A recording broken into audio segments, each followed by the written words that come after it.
Sometimes the deadliest moves on the chessboard are made by the piece you thought was already removed from the game entirely. We all have this tendency to look at the current landscape and assume the board is firmly set. Valentine is a free man, having been granted a miraculous pardon thanks to the secret deal Jocelyn orchestrated. Brennan is sitting comfortably in his position of power, seemingly holding all the right cards. If you ask me, the surface narrative wants us to believe that these two men have absolutely no reason to cross paths in a hostile way right now. The agency has wiped the slate clean, and there is no active, burning vendetta between them that the public can see. But we know better than to trust the quiet, do we not? This is where it gets interesting, because the illusion of peace is entirely shattered by the existence of one specific item, that infamous black box.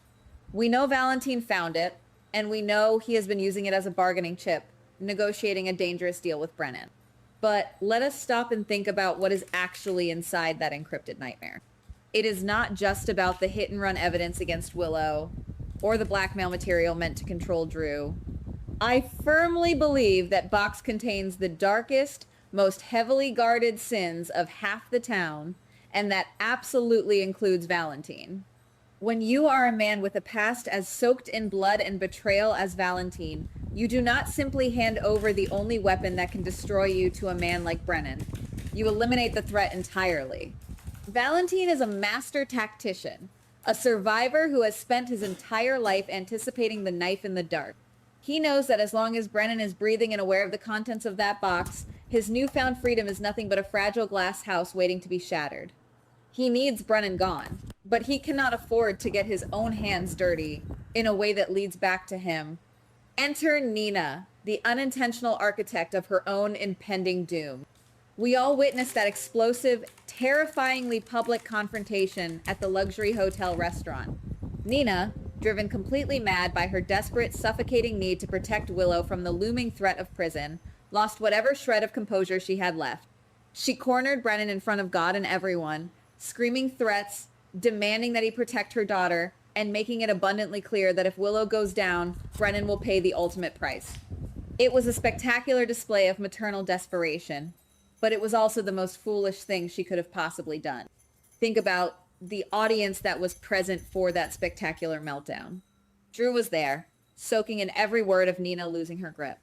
Ava was lurking nearby, always listening, always cataloging other people's weaknesses. Jordan was in the vicinity, her detective instincts undoubtedly tingling at the sheer volume of the threats being thrown around.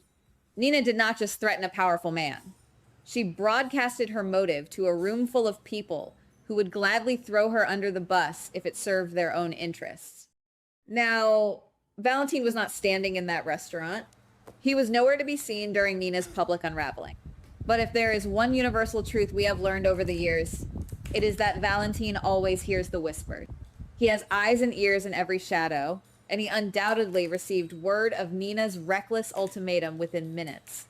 And in that moment, I can almost guarantee you that a dark, brilliant plan formed in his mind. Why risk his own neck taking out Brennan when Nina just handed him the perfect, undeniable smokescreen on a silver platter? Valentine is going to use this exact situation to target Brennan, executing a lethal strike while remaining completely invisible. He will orchestrate the assassination of Brennan, ensuring the man is silenced permanently, and he will perfectly frame the very people who were screaming threats in public. Nina is the ultimate prime suspect. The police will look at her history of erratic behavior, her blinding obsession with Willow, and the public threat she made, and they will immediately conclude that a desperate mother finally snapped and committed murder to save her child. But the brilliance of Valentine's anticipated strategy is that he will not just leave one suspect for the police to chase, he will leave a buffet of them.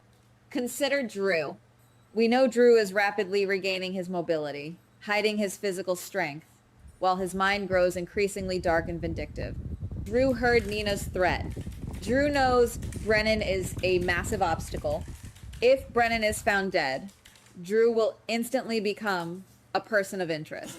The authorities will question if Drew took matters into his own hands to silence Brennan and frame Nina in one fell swoop.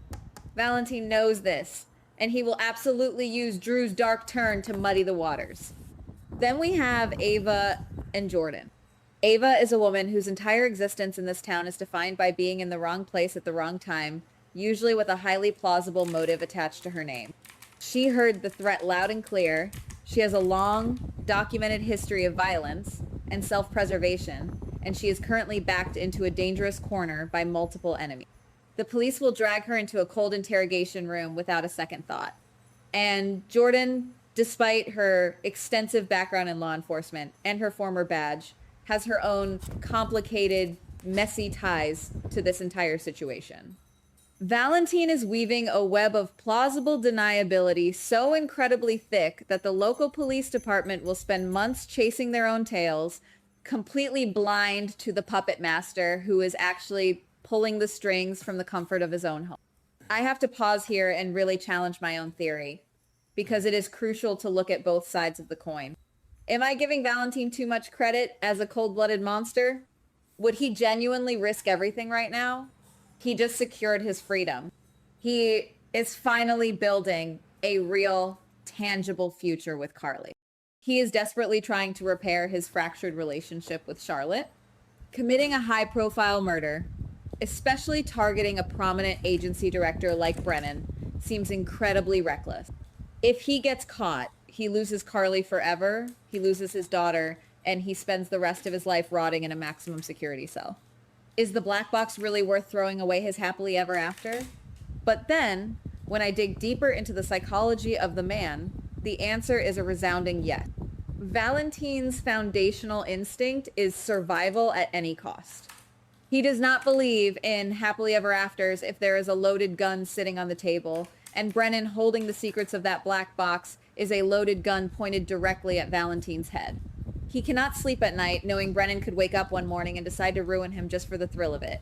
Valentine is taking the ultimate risk because, in his mind, leaving Brennan alive is the far greater danger to his future with Carly and Charlotte. When Brennan's body inevitably drops, the fallout is going to be absolutely catastrophic. The local police force is already stretched incredibly thin and completely distracted by their own personal nightmares. Anna is battling her own severe psychological demons, haunted by terrifying, relentless hallucinations of Peter that are pushing her closer and closer toward the edge of sanity every single day.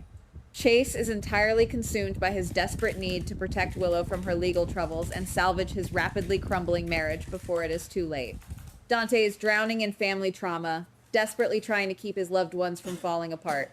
None of these seasoned detectives are operating at their full rational capacity, which means they are going to take the absolute path of least resistance when a high-profile murder lands on their desks. They will look at the evidence Valentine carefully plants. They will interview the witnesses from the restaurant. They will arrest Nina, or perhaps drag Drew and Ava in for intense questioning. The scramble for alibis is going to tear the town apart. Every single person who was in that restaurant when Nina lost her temper will have to prove exactly where they were the moment Brennan took his last breath. And because they are all keeping their own dark secrets, their alibis will be weak, full of holes, and incredibly suspicious.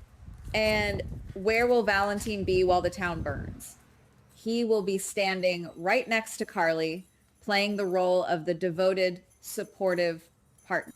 He will offer a shoulder for her to lean on while her friends and enemies are dragged away in handcuffs. He has the perfect alibi because he was never part of the public feud. He was not at the restaurant. He has no documented recent hostility toward Brennan that the police are aware of. He is the invisible man, striking from the shadows and watching the chaos unfold with a calm, calculated smile. This is the ultimate tragedy of the situation. Nina, in her desperate, blinding love for Willow, has essentially signed her own arrest warrant. She handed a master manipulator the exact tool he needed to commit the perfect crime. By screaming her intentions to the world, she ensured that no one will ever look past her when the time comes to point a finger. Valentine is going to walk away with his secret safe, the black box secured, and his enemies locked in a cage of their own making. It leaves us with a chilling, unresolved question that I simply cannot stop thinking about. Will anyone actually see through this brilliant, terrifying facade? Will Carly, who is already holding onto a flash drive full of Valentine's dark secrets courtesy of Brick, finally put the pieces together and realize the monster she is sleeping with? Or will Valentine successfully pull off the greatest manipulation of his life, leaving Nina to rot in a cell for a crime she only committed, in her words, while he reigns supreme in the shadows? The board is set, the pieces are moving, and the real game has only just begun. Goodbye. Please like, subscribe, and comment on the GH Spoilers Daily channel.